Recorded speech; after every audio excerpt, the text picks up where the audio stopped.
नमस्कार। Sanskrit online classes में आप सभी का स्वागत है। पिछली क्लास में हमने हितोपदेश के अंतर्गत जो हमारा छठा अध्याय था मृग काक कथा, उसे हमने पूर्ण कर लिया था। आज हम इसी क्रम को आगे बढ़ाते हुए हमारा जो अगला अध्याय है सातवां, जो कि है सन्यासी मूषक कथा, तो इसको लेकर के हम चर्चा करेंगे। इसके अंतर्गत आने वाले जो हमारे गद्यांश हैं और जो महत्वपूर्ण पद्य हैं उनको लेकर के हम चर्चा करेंगे। तो आइए शुरू करते हैं सन्यासी मूषक कथा। तो प्रारंभ में गद्यांश दिया हुआ है, पहले हम उस पर चर्चा कर लेते हैं। तो गद्यांश इस प्रकार से है कि अस्ति चंपकाभिधानायाम नगर्याम परिव्राजका अवस्थः। अब यहाँ कहा गया है कि चंपका एक नगरी है, वहाँ पर परिव्राजक अर्थात एक सन्यासी जो है वह रहता है। तो अस्ति चंपकाभिधानायाम नगर्याम परिव्राजका अवस्थस्थः। तो यहाँ कहा गया है कि चंपका नामक नगरी में एक सन्यासी निवास करता है। तत्र चूड़ाकर्णो नाम परिव्राजकः प्रतिवस्ति। वहाँ पर चूड़ाकर्ण नामक जो सन्यासी है वह निवास करता है। से च भोजना अवशिष्ट भिक्षानन सहितम भिक्षा पात्रम नागदंत के अवस्थाप्य स्वपिति। और वह जो चूड़ाकर्ण है वह भोजन को खा लेने के पश्चात बचे हुए भोजन को भिक्षा के पात्र में रख करके खूंटी पर लटका देता था, अर्थात उसको वहाँ पर टांग देता था। कि सेच भोजन अवशिष्ट भिक्षा अनुसहित है, अर्थात खाने भोजन को खाने के पश्चात बचे हुए भोजन को और जो भिक्षा का भोजन था वह उसको भिक्षा के पात्र में रख करके नागदंत के अवस्थाप्य स्वपिति, नागदंत अर्थात खूंटी पर वह लटका देता था। अहम च तद अन्नम उत्प्लुत्य प्रत्यहम बक्ष्यामि। और मैं, अब यहाँ जो मैं जो की बात हो रही है, अहम की जो बात हो रही है वह मूषक की बात है। यहाँ पर मूषक जो है वो अपनी कथा को बता रहा है, अपनी बात कह रहा है कि अहम च तद अन्नम उत्प्लुत्य प्रत्यहम भक्ष्यामि। और मैं उस भोजन को उछल करके कूद करके प्रतिदिन उसे खा लेता था। अनंतरम तस्य प्रिय सुहृद वीणा कर्णो नाम परिव्राजक समायात। और इसी बीच में उसके पश्चात तस्य अर्थात उसका, उससे तात्पर्य है चूड़ाकर्ण से, उसका सुहृद प्रिय सुहृद है अर्थात उसका प्रिय मित्र वीणाकर्णो नाम, वीणाकर्ण नाम का परिव्राजक समायात सन्यासी वहाँ पर आता है। तो इसी बीच में या इसके पश्चात में चूड़ाकर्ण का प्रिय मित्र वीणाकर्ण सन्यासी वहाँ पर आता है। तेन सह नाना कथा प्रसंगा अवस्थितो। और वे दोनों आपस में अनेक प्रकार की वार्तालाप करते हुए मम त्रासार्थम, और मुझे डराने के लिए जर्जर वंश खंडेन चूड़ाकर्णो भूमिम एताड़ियत। और चूड़ाकर्ण जो है मुझे भयभीत करने के लिए एक जर्जर लकड़ी का जो टुकड़ा है, बांस का जो टुकड़ा है, टूटा हुआ जो टुकड़ा है बांस का, उसे वह जमीन पर मारता था। तम तथाविधम दृष्ट्वा, ऐसा उसे देख करके वीणाकर्ण उवाच, वीणाकर्ण कहता है कि सखे मित्र किमिति मम कथा विरक्तो अन्यासक्तो भवान। कि तुम मेरी बातों से विरक्त हो करके अन्य किसी की ओर ध्यान लगा रहे हो, तो तुम ऐसा क्यों कर रहे हो। तो इस प्रकार से जो चूड़ाकर्ण और वीणाकर्ण है वो आपस में वार्तालाप कर रहे होते हैं। तो एक बार पुनः इसके अर्थ को हम देख लेते हैं कि अस्ति चंपका अभिधानायाम नगरियाम परिव्राजका अवस्थः। कि चंपका नगरी में एक परिव्राजक अर्थात एक सन्यासी निवास करता है। तत्र चूड़ाकर्णो नाम परिव्राजकः प्रतिवस्ति। और वहाँ पर चूड़ाकर्ण नाम का एक सन्यासी रहता है। सच भोजना अवशिष्ट भिक्षानन सहितम भिक्षा पात्रम नागदंत के अवस्थाप्य स्वपिति। और वह भोजन कर लेने के पश्चात बचे हुए भोजन को भिक्षा के पात्र में रख करके उसे ऊंचा खूंटी पर टांग देता था, लटका देता था। अहम च तद अन्नम उत्प्लुत्य प्रत्यहम भक्ष्यामि। और मैं उस अन्न को कूद करके प्रतिदिन खाता था। अनंतरम तस्य प्रिय सुहृदय वीणाकर्णो नाम परिव्राजक समायात है। और इसके पश्चात उस चूड़ाकर्ण का प्रिय मित्र वीणाकर्ण नाम का सन्यासी वहाँ पर आता है। तेन सह नाना कथा प्रसंगावस्थितो मम त्रासार्थम, और वे अनेक प्रकार की बातचीत करते हुए और मुझे डराने के लिए चूड़ाकर्ण जो है वह जर्जर वंश खंडेन, टूटे हुए बांस के टुकड़े से या टुकड़े को भूमि में ऐताड़ियत, वह भूमि पर मारता था। तो वह चूड़ाकर्ण जो है वो मुझे भयभीत करने के लिए, मुझे डराने के लिए एक बांस के टुकड़े को वह जमीन पर मारता था। तम तथा विधम दृष्टवा, उसे ऐसा करते हुए देख करके वीणाकर्ण उवाच, वीणाकर्ण जो है उसका मित्र चूड़ाकर्ण का, वह कहता है सखे, हे मित्र, किमिति मम कथा विरक्तो अन्यासक्तो भवान, कि आप मेरी बातों से विरक्त होकर के अन्य किसी बात के ऊपर या अन्य कहीं और ध्यान क्यों दे रहे हो, यत कहा गया है। क्योंकि आगे पद्य है उसको देखिए कि मुखम प्रसन्नम विबला च दृष्टि कथानुरागो मधुरा च वाणी स्नेहोधिक संभ्रम दर्शनंच सदा अनुरक्तस्य जनस्य लक्ष्यम। अब यहाँ जो सदैव प्रेम करने वाला है, प्रेम में विश्वास रखने वाला व्यक्ति होता है, उसके लक्षणों के बारे में बताया गया है। तो कहते हैं कि मुखम प्रसन्नम अर्थात मुख का प्रसन्न होना, दृष्टि च विमला और दृष्टि का स्वच्छ होना, कथानुराग है बातचीत में अनुराग रखना, प्रेम रखना, वार्ता में प्रेम रखना, वाणी च मधुरा वाणी में मधुरता रखना, स्नेह अधिक है अधिक प्रेम रखना, स्नेह रखना, संभ्रम दर्शनम और अभिलाषा पूर्वक देखना, च सदा सदैव ही अनुरक्तस्य जनस्य लक्ष्यम, ये प्रेम रखने वाले मनुष्य के लक्षण होते हैं। जो सदैव प्रेम रखता है, स्नेह रखता है, तो उस व्यक्ति के लक्षणों का वर्णन इस पद्य में कवि के द्वारा किया गया है। तो कवि ने कहा है कि मुखम प्रसन्नम अर्थात मुख का प्रसन्न होना, दृष्टि च विमला दृष्टि का अर्थात नेत्रों का स्वच्छ होना, दृष्टि का स्वच्छ होना, कथानुराग है वार्ता में अनुराग रखना, प्रेम रखना, वाणी च मधुरा वाणी में मधुरता रखना, स्नेह अधिक है और अधिक प्रेम या स्नेह रखना, संभ्रम दर्शनम और अभिलाषा पूर्वक देखना, से च सदा अनुरक्तस्य जनस्य लक्ष्यम, ये सदैव ही प्रेम रखने वाले मनुष्य के लक्षण होते हैं। तो इसी का वर्णन इस पद्य में कवि के द्वारा किया गया है। अगला पद्य देखिए, अदृष्टिदानम कृत पूर्व नाशनम अमाननम दुष्चरिता अनुकीर्तनम कथा प्रसंगेन च नाम विस्मृति विरक्त भावस्य जनस्य लक्षणम।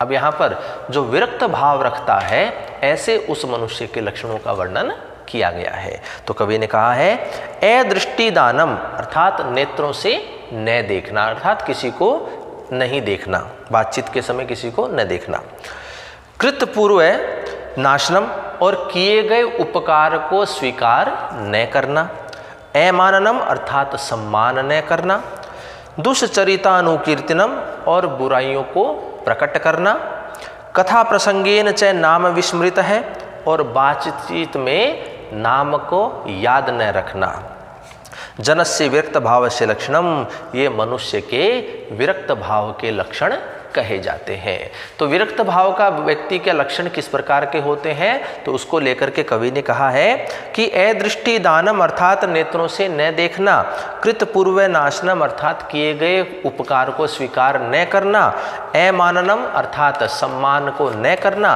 दुष्चरिता अनुकीर्तनम और बुराइयों को प्रकट करना, कथा प्रसंगेन च नाम विस्मृति और बातचीत के समय में नाम का याद न रखना, जनस्य विरक्त भाव से लक्षणम, ये मनुष्य के विरक्त भाव के लक्षण कहे जाते हैं। तो इसी का वर्णन इस पद्य में कवि के द्वारा किया गया है। आगे गद्यांश है उसको देखिए, जो कि मूषक और सन्यासी की कथा आगे बढ़ती है। चूड़ाकर्णोक्तम, चूड़ाकर्ण जो है वह कहता है भद्रे हे महाशय, नाम विरक्त है, मैं विरक्त नहीं हूँ, किंतु पश्य अयम मूषिकोस ममा अपकारी सदा पात्रस्थम भिक्षानम उत्प्लुत्य बक्ष्यति। लेकिन इसे देखो, अर्थात जो मेरा अहित करने वाला है ऐसे इस मूषक को देखो, इस चूहे को देखो, यह सदैव ही पात्र में रखे हुए मेरे भोजन को कूद कूद करके खा जाता है। वीणाकर्णो नागदंत अवलोक्यम आहे, और वीणाकर्ण जो है वो उस खूंटी को देख करके चिंतन करता है और कहता है कथम अयम मूषिक है स्वल्प बलो अप्येतावद दूरम उत्पत्ति, कि कैसे यह कम शक्ति वाला मूषक इतना ऊपर या इतनी दूर तक कूद सकता है। तदत्र केनापि कारणम भवितव्यम, निश्चित रूप से ही यहाँ पर कोई न कोई कारण होना चाहिए। क्षणम विचिन्त्य है, थोड़ी देर चिंतन करके परिव्राजकेनोक्तम, परिव्राजक वह सन्यासी कहता है कि कारणांच अत्र धन बाहुल्यमेव प्रतिभाति, कि यहाँ पर मुझे तो कारण केवल धन की अधिकता ही दिखाई दे रहा है। यत, क्योंकि अब यहाँ पर जो चूड़ाकर्ण और वीणाकर्ण जो है वो आपस में वार्तालाप कर रहे होते हैं। वीणाकर्ण को लगता है कि चूड़ाकर्ण जो है वह उसकी बातों से विरक्त हो रहा है, विरक्त भाव वह उससे रख रहा है। वह उससे पूछता भी है कि तुम मेरी बातों का विरक्त भाव रखते हुए अन्य कहीं और ध्यान क्यों दे रहे हो। तो उसके संदर्भ में जो चूड़ाकर्ण है वह वीणाकर्ण से कहता है कि चूड़ाकर्णे उत्तम, चूड़ाकर्ण कहता है कि भद्रे महाशय न अहम विरक्त है, मैं विरक्त नहीं हूँ, किंतु पश्य अयम मूषिको, लेकिन इस मूषक को देखो, ममा अपकारी, जो सदैव ही मेरा क्या है अहित करने वाला है, पात्रस्थम भिक्षानम उत्प्लुत्य भक्ष्यति, और पात्र में रखे हुए मेरे भोजन को प्रतिदिन उछल करके या कूद करके खा जाता है। वीणाकर्णो नागदंत अवलोक्यम आहे, और वीणाकर्ण है उस खूंटी को देख करके कहता है कथम अयम मूषिक है स्वल्प बलो अप्येतावद दूरम उत्पतति, कैसे यह मूषक जो है जो कि कम शक्ति वाला है तो यह इतनी दूर तक कूद सकता है। तदत्र केनापि कारणेन भवितव्यम, निश्चित रूप से यहाँ पर कोई न कोई कारण होना चाहिए। क्षणम विचिन्त्य है, और क्षण भर वह चिंतन करके परिव्राजकेनोक्तम, वह परिव्राजक अर्थात वह सन्यासी कहता है कि कारणांच अत्र धन बाहुल्यमेव प्रतिभाति, निश्चित रूप से ही यहाँ पर धन की अधिकता ही मुझे कारण दिखाई दे रही है। यत, क्योंकि, तो कहा गया आगे कि धनवान बलवन लोके सर्वः सर्वत्र सर्वदा प्रभुत्वम धनमूलम ही राज्ञाम उपयुज्यते। यहाँ कवि ने कहा है कि सर्व धनवान लोके, सभी जो है धनवान को, लोके सर्वत्र सर्वदा बलवान, जो धनवान होता है उसे ही इस संसार में बलशाली माना जाता है। कि सर्व धनवान लोके सर्वत्र सर्वदा बलवान, कि सभी जो है इस संसार में धनवान को ही बलशाली मानते हैं। ही राज्ञाम अपि प्रभुत्वम धनमूलम उपजायते, और सचमुच में राज्ञाम अपि प्रभुत्वम, राजा का जो स्वामित्व होता है, जो प्रभुत्व होता है, वह भी धनमूलम उपजायते, धन के कारण ही होता है, धन की अधिकता के कारण ही होता है। तो कवि ने कहा है कि इस संसार में धनवान को ही बलशाली माना गया है। सचमुच में राजा का जो स्वामित्व होता है, प्रभुत्व होता है, वह भी धन की अधिकता के कारण ही होता है। उसी का वर्णन इस पद्य में कवि के द्वारा किया गया है। इसके पश्चात कुछ गद्य की पंक्तियां हैं, तो देखिए उसको कि ततः खनित्रम आदाय तेन परिव्राजकेन विवरम खनित्वा, ततः इसके पश्चात खनित्रम आदाय, कुदाली को लेकर के, तेन परिव्राजकेन, और उस सन्यासी के द्वारा, विवरम खनित्वा, उस चूहे के बिल को खोद करके, चिर संचितम मम धनम गृहीत्वम ततः, और मेरे द्वारा बहुत अधिक समय से संचित किए हुए धन को निकाल लिया गया, अर्थात प्राप्त कर लिया गया। वह चूहा जो है वो अपनी स्थिति को बता रहा है, मंथर नामक जो कछुआ है उसे। वह कहता है कि उसके पश्चात उस सन्यासी के द्वारा, कुदाली के द्वारा मेरे बिल को खोद करके बहुत अधिक समय से संचित किए हुए मेरे सारे धन को बाहर निकाल लिया गया। प्रत्यहम निज शक्तिहीनम, उसके पश्चात में शक्ति से हीन वाला होकर के, सत्वोत्साहरित है, और उत्साह, धन के उत्साह से रहित वाला होकर के, स्वाहारम अप्युत्पादयुक्त अक्षम है, और भोजन की प्राप्ति में भी मैं असमर्थ बना हुआ सा। सत्रांश, और मैं डरा हुआ भयभीत हुआ सा। मंदम मंतम उपसर्पन, और धीरे धीरे चलते हुए। चूड़ाकर्णव अवलोकित है, चूड़ाकर्ण के द्वारा मुझे देख लिया गया। तत्स्नेयुक्तम, इसलिए कहा गया है। तो वह जो मूषक है, हिरण्यक नामक जो चूहा है, वह अपनी कथा को आगे बताता है मंथर को। तो वह कहता है कि उस सन्यासी के द्वारा कुदाली को लेकर के मेरे बिल को खोद करके बहुत अधिक समय से संचित किए गए मेरे सारे धन को निकाल लिया गया, और मैं शक्ति से हीन वाला होकर के और धन के उत्साह से रहित वाला होकर के और भोजन की प्राप्ति में मैं असमर्थ सा होकर के भयभीत करता हुआ या डरा हुआ, मंदम मंदम अर्थात धीरे धीरे चलता हुआ, चूड़ाकर्ण अवलोकित है, चूड़ाकर्ण के द्वारा मुझे देख लिया गया। ततस्तेनोक्तम, और कहा गया है, क्या कहा गया है कि धनेन बल वालों को धनाद भवति पंडित है, पश्येनम मूषिकम पापम स्वजाति समताम गतम।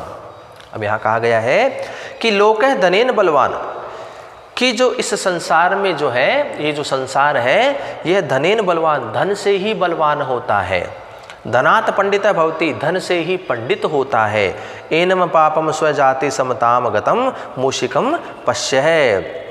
तो यहाँ कहा गया है कवि के द्वारा कि ये जो इस चूहे के लिए कहा गया है, इस हिरण्यक नामक चूहे के लिए कहा गया है कि तुम इस पापी और दरिद्रता के कारण अपनी जाति के समान या जाति की समता को प्राप्त किए हुए इस चूहे को देखो। तो यहाँ पर जब चूहे का सारा जो धन है संचित किया हुआ उसको निकाल लिया जाता है, तो जो चूहा होता है वह शक्ति से हीन हो जाता है, धन के उत्साह से रहित हो जाता है, और भोजन को प्राप्ति करने में भी वह असमर्थ हो जाता है।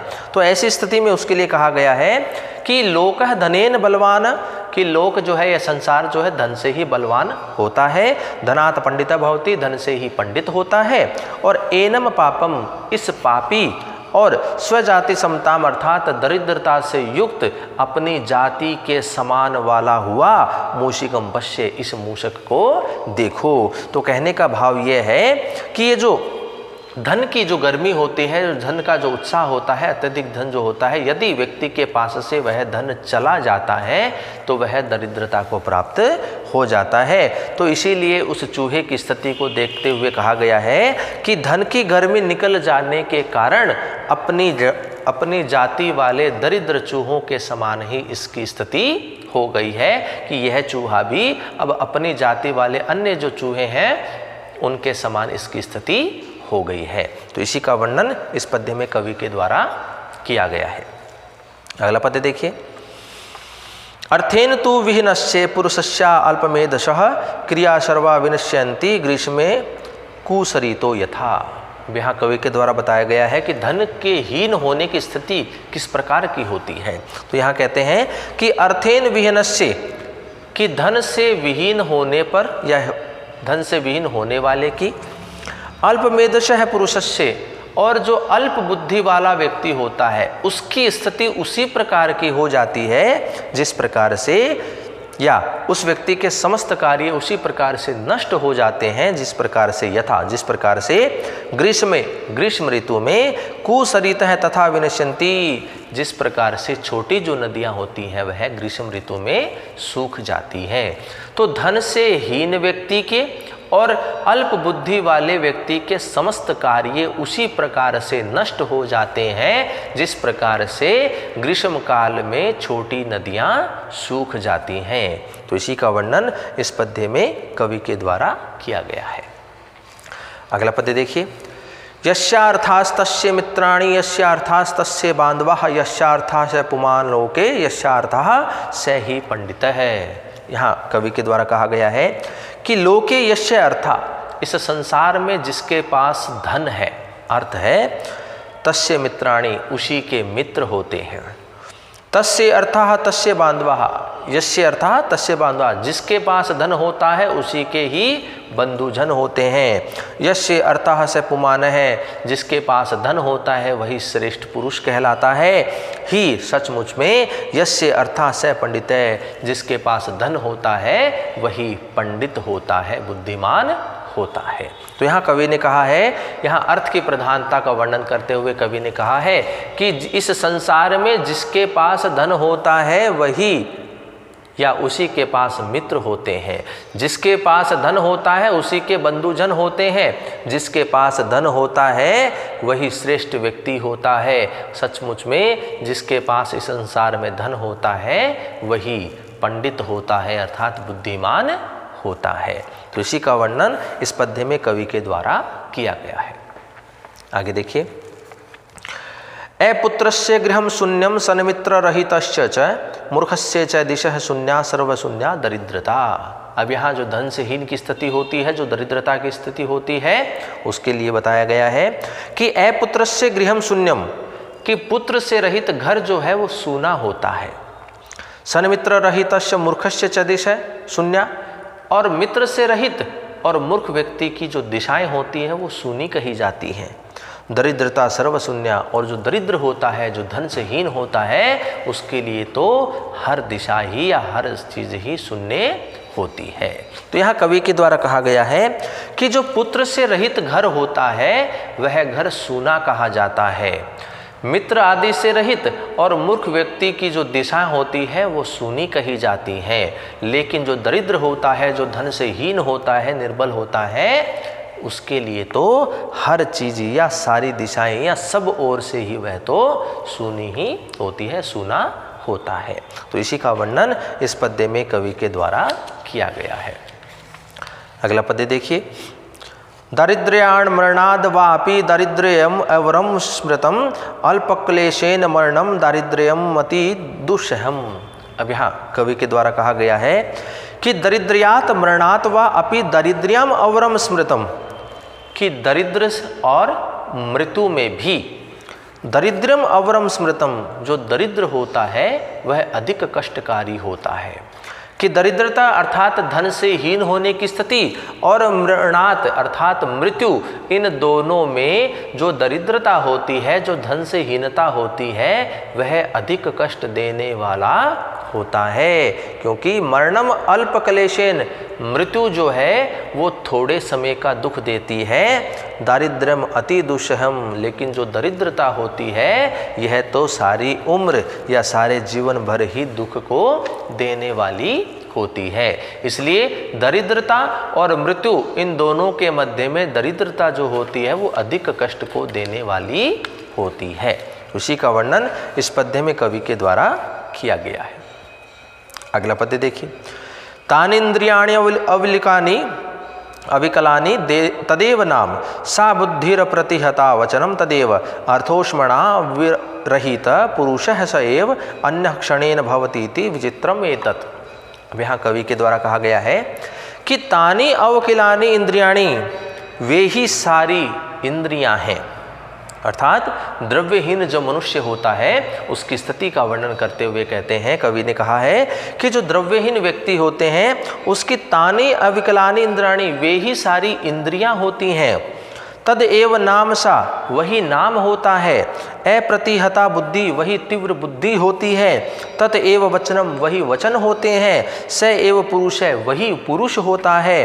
अर्थोष्मणा विरहित, अर्थात वही जो पुरुष होता है यदि वह अर्थ से हीन हो जाए, अर्थोष्मणा विरहित अर्थात धन की गर्मी से रहित हो जाए, तो क्षण भर में ही अन्य भवति, वह दूसरा ही हो जाता है। इति एतत् विचित्रम, यह विचित्र होता है, यह विचित्र बात है कि जो दरिद्रहीन होता है या जो दरिद्र से जो धन से युक्त होता है, यदि उस धन से युक्त व्यक्ति की धन की जो गर्मी है वह निकल जाती है, अर्थात धन से वह रहित हो जाता है, तो उसी व्यक्ति में परिवर्तन क्षण भर में ही आ जाता है। तो उसी को लेकर के कवि ने कहा है कि जो दरिद्रहीन है मनुष्य, उसकी तानि अविकलानि इंद्रियाणि, वे ही सारी इंद्रियां हैं। ततएव नाम सा, वही नाम है, सा अप्रतिहता बुद्धि, और वही उसकी तीव्र बुद्धि है, तीक्ष्ण बुद्धि है, ततएव वचनम, वही उसके वचन है, स एव पुरुष है, वही व्यक्ति अर्थोष्मणा विरहित है, यदि वह धन से हीन हो जाता है तो क्षणेन, क्षण भर में ही अन्य भवति, वह अन्य हो जाता है, कोई दूसरा ही हो जाता है। इति एतत् विचित्रम, यह विचित्र बात है। तो धन से युक्त व्यक्ति का यदि धन से हीन हो जाए वह व्यक्ति, तो उसकी स्थिति जो है वो क्षण भर में ही बदल जाती है। तो इसी का वर्णन इस पद्य में कवि के द्वारा किया गया है। अगला पद्य देखिए। अत्यंत विमुखे देवै वैथे यत्ने च पौरुषे मनस्विनो दरिद्रस्य वनादन्यत कुतः सुखम।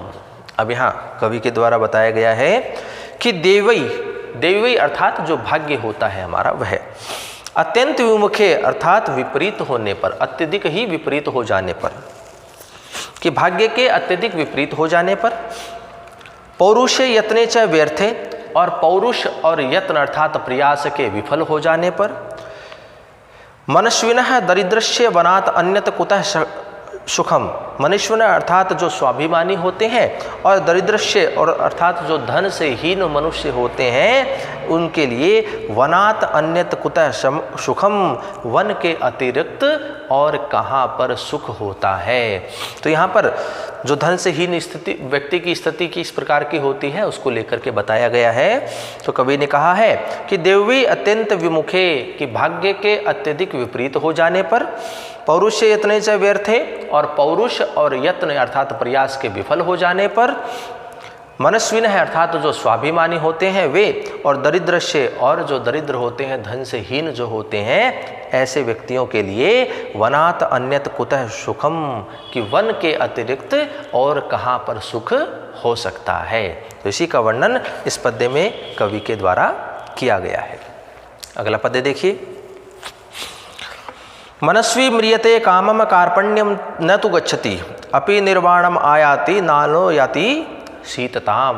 अब यहाँ कवि के द्वारा कहा गया है कि मनस्वी कामम म्रियते, कि जो मनस्वी होते हैं, तेजस्वी व्यक्ति जो होते हैं, वो अपनी इच्छा से ही मृत्यु का आलिंगन करते हैं, उनका अंगीकार करते हैं।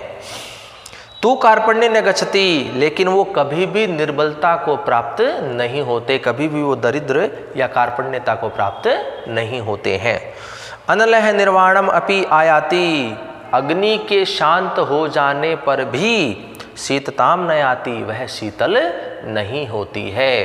तो यहाँ कवि के द्वारा कहा गया है कि जो मनस्वी होते हैं, तेजस्वी होते हैं, स्वाभिमानी व्यक्ति होते हैं, वो अपनी इच्छा से ही मृत्यु का अंगीकार करते हैं, लेकिन वो कभी भी कार्पण्यता को अर्थात निर्बलता को प्राप्त नहीं होते हैं। उदाहरण प्रस्तुत करते हुए कवि ने कहा है कि जो अग्नि होती है वह बुझ भी जाए, वह शांत भी हो जाए, तो वह कभी भी शीतल नहीं होती है। तो इसी का वर्णन इस पद्य में कवि के द्वारा किया गया है। अगला पद्य देखिए। कुसुमस्तवकस्यैव द्वे वृत्ति तु मनस्विनः सर्वेषां मूर्धन्ये वा तिष्ठेद वशीर्येत वने अथवा। अब यहाँ कवि के द्वारा जो मनस्वी लोग होते हैं, स्वाभिमानी लोग होते हैं, उनकी स्थिति किस प्रकार की होती है उसी को लेकर के कहा गया है कि मनस्विन है अर्थात जो मनस्वी होते हैं, तेजस्वी होते हैं, जो स्वाभिमानी होते हैं, कुसुमस्तबकस्य फूलों के गुच्छों के समान, इव तु दे द्वे वृत्ति, उनके दो प्रकार के ही कार्य होते हैं, उनके दो प्रकार के ही व्यवहार होते हैं। सर्वेषाम वा मूर्धन्ये तिष्ठेत, या तो वो व्यक्तियों के मस्तक पर धारण किए जाते हैं, अथवा वने विषयेत, या फिर वो वन में ही नष्ट हो जाते हैं। तो जिस प्रकार से फूलों की दो प्रकार की स्थिति होती है, या तो उसे माला के रूप में व्यक्ति अपने मस्तक पर धारण करता है, या फिर वह पुष्प जो है उसी वन में गिर करके वहीं नष्ट हो जाता है। ऐसी ही स्थिति स्वाभिमानी व्यक्तियों की होती है कि जो स्वाभिमानी व्यक्ति होते हैं, या तो वह मस्तक पर धारण होते हैं, व्यक्तियों के द्वारा मस्तक पर धारण किए जाते हैं, उनको पूजा जाता है, या फिर वो तपस्या करते हुए उसी वन में ही नष्ट हो जाते हैं। तो यहाँ स्वाभिमानी व्यक्ति जो होते हैं, मनस्वी जो व्यक्ति होते हैं, तेजस्वी जो व्यक्ति होते हैं, उनके संदर्भ में कहा गया है कि मनस्वी व्यक्तियों की स्थिति फूलों के गुच्छों के समान दो प्रकार की ही होती है। उनका व्यवहार दो प्रकार का होता है, या तो वे मनुष्यों के द्वारा, व्यक्तियों के द्वारा, प्राणियों के द्वारा मस्तक पर धारण किए जाते हैं, या फिर वो उसी वन में ही नष्ट हो जाते हैं, अपना जीवन वहीं समाप्त कर लेते हैं। तो इसी का वर्णन इस पद्य में कवि के द्वारा किया गया है। अगला पद्य देखिए। अर्थनाशम मनस्तापम गृहे दुश्चरितानि च वंचनं च अपमानं च मतिमान्य मात्र प्रकाशयेत। मतिमान्य प्रकाशयेत।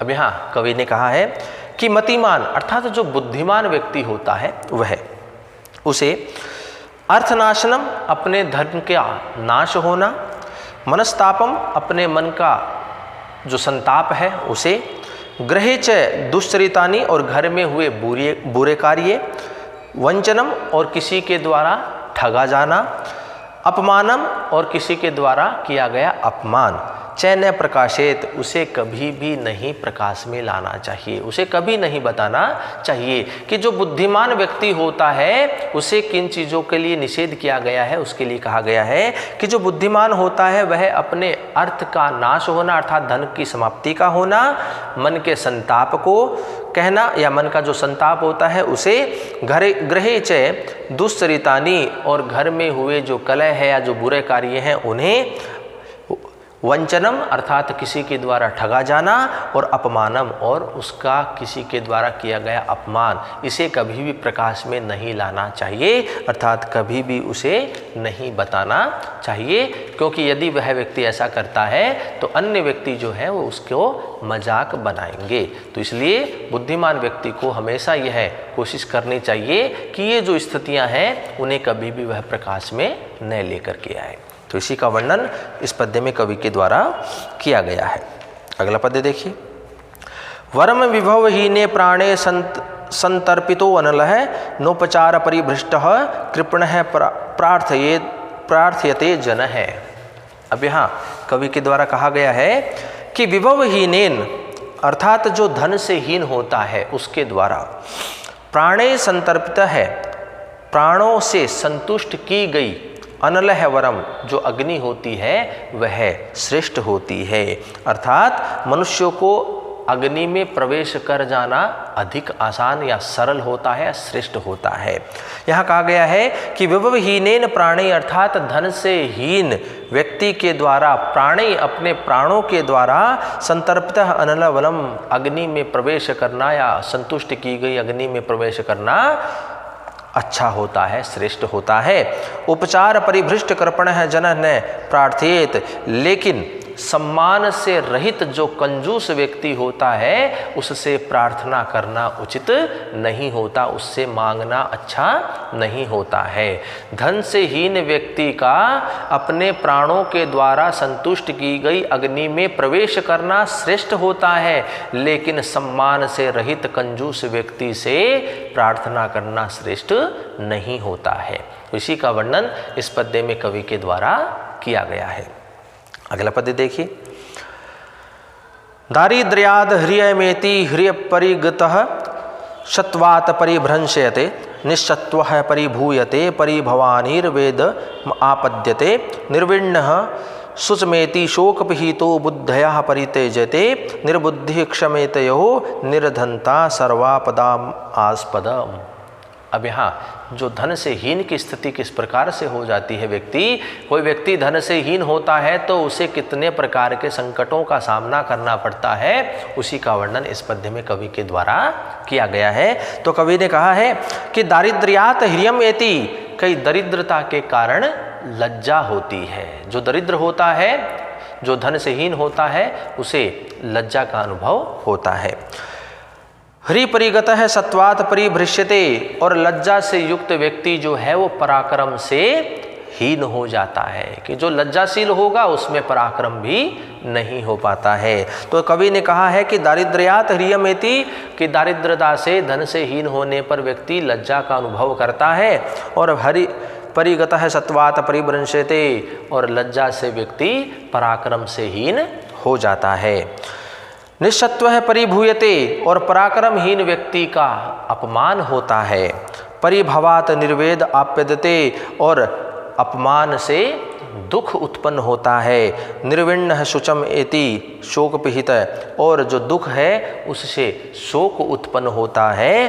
और शोकपिहितः बुद्धयः परित्यजेत और शोक से व्यक्ति की बुद्धि जो है उसका विनाश हो जाता है, बुद्धि नष्ट हो जाती है। निर्बुद्धि क्षयमिति और बुद्धि से हीन व्यक्ति का विनाश होता है। अहो अरे निर्धनता इति सर्वापदाम आस्पदम अस्ति जो निर्धनता होती है इस प्रकार की आपत्तियों का स्थान होती है, विपत्तियों का स्थान होती है।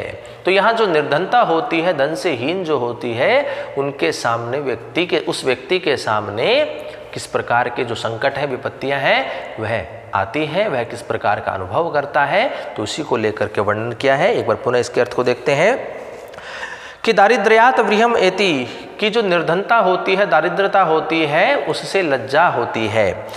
परिगतः सत्वात परिवशते और जो लज्जा होती है उससे पराक्रम से हीन हो जाता है व्यक्ति।